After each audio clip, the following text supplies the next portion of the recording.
semuanya, pada video kali ini saya akan menjelaskan tentang komponen penunjang pada single board controller atau yang biasa disebut CBC.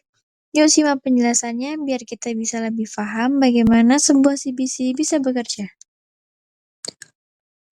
Pengertian single board controller. Single board controller adalah komputer papan tunggal yang dapat dikonfigurasi ulang yang memungkinkan penggunanya untuk menjalani program bahasa. Penggunaan daya yang kecil, yakni kurang dari 5 watt, membuat CBC ini memiliki ukuran yang sangat kecil dan ringan. Nah, sekarang kita bahas satu persatu komponen yang ada di dalam single board controller. Yang pertama, chipset. Chipset adalah serangkaian integrated circuit isi yang bertugas mengatur arus data antara CPU, GPU, memori, GPS, ISP, dan lainnya. Chipset pada komputer berfungsi sebagai pengatur lalu lintas aliran data dalam sebuah komputer. Chipset ini ibarat nyawa dari sebuah motherboard. Apabila terjadi gangguan pada chipset, otomatis komputer tidak akan berjalan sebagaimana mestinya.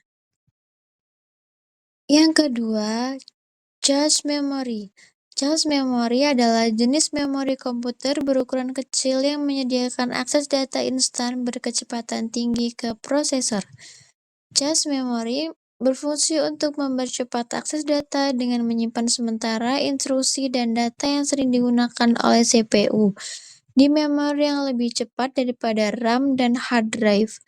Dengan menyimpan data di cache, CPU tidak perlu lagi mengambilnya dari memori utama, sehingga proses menjadi lebih cepat dan efisien. Yang ketiga, BIOS. BIOS adalah singkatan dari Basic Input Output System, yakni perangkat lunak atau program antarmuka tingkat dasar sebagai pengatur proses input-output data pada sebuah komputer. Fungsi BIOS adalah untuk melakukan inialisasi dan pengujian perangkat keras saat komputer dinyalakan, serta memuat sistem operasi dan menyediakan antarmuka konfigurasi dasar untuk mengukur perangkat keras. BIOS bertindak sebagai perangkat antar perangkat keras dan sistem operasi. Yang keempat, sistem memori. Sistem memori adalah perangkat atau sistem yang digunakan untuk menyimpan informasi untuk penggunaan langsung dalam komputer atau perangkat keras komputer dan perangkat elektronik digital yang terkait. Fungsi utama memori sistem adalah menyimpan data dan instruksi yang dibutuhkan secara cepat oleh CPU untuk menjalankan aplikasi dan tugas, seperti membuka file, menjelajah internet, dan menjalankan program. Memori memungkinkan komputer untuk melakukan beberapa tugas sekaligus dengan lancar dan menyimpan data sementara agar dapat diakses dengan cepat. Yang kelima, sistem bus. Sistem bus adalah sarana pengangkut atau saluran yang terdapat di dalam suatu mikroprosesor CPU yang menghubungkan suatu mikroprosesor tersebut dalam dunia luar. Fungsi sistem bus adalah menghubungkan komponen utama komputer seperti CPU, memori, dan perangkat input-output agar dapat saling bertukar data, alamat, dan sinyal kontrol. Sistem bus terdiri dari 3 jenis jalur utama.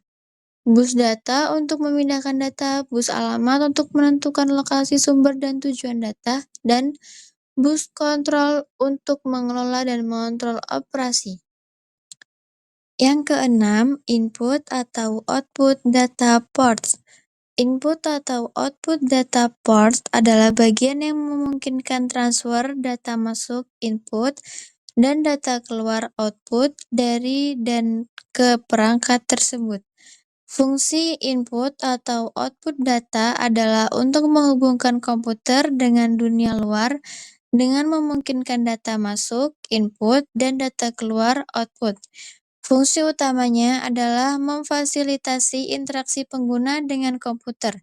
Misalnya, melalui keyboard atau mouse dan memungkinkan komputer untuk berkomunikasi dengan perangkat lain seperti printer, monitor, atau jaringan. Dan yang terakhir ada PCI Salt Card. PCI Salt Card pada perangkat yang memungkinkan pemasangan berbagai komponen perangkat keras seperti kartu jaringan, modem, kartu suara, pengontrol disk, dan peripheral lainnya. Fungsi PCI Salt Card adalah sebagai tempat untuk memasang kartu ekspansi seperti VGA card, sound card, atau network card agar komputer bisa menambah atau meningkatkan fungsinya. Yang terakhir, bagian kesimpulan. Komponen penunjang mempunyai peran penting supaya CBC bisa bekerja maksimal sesuai fungsinya. Tanpa komponen ini, CBC tidak akan bisa menjalankan sistem otomatis dengan baik. Nah, itu tadi penjelasan singkat tentang komponen penunjang single board controller. Semoga penjelasan ini bisa menambah pemahaman kita tentang bagaimana CBC bekerja. Terima kasih sudah menonton dan sampai jumpa di video berikutnya.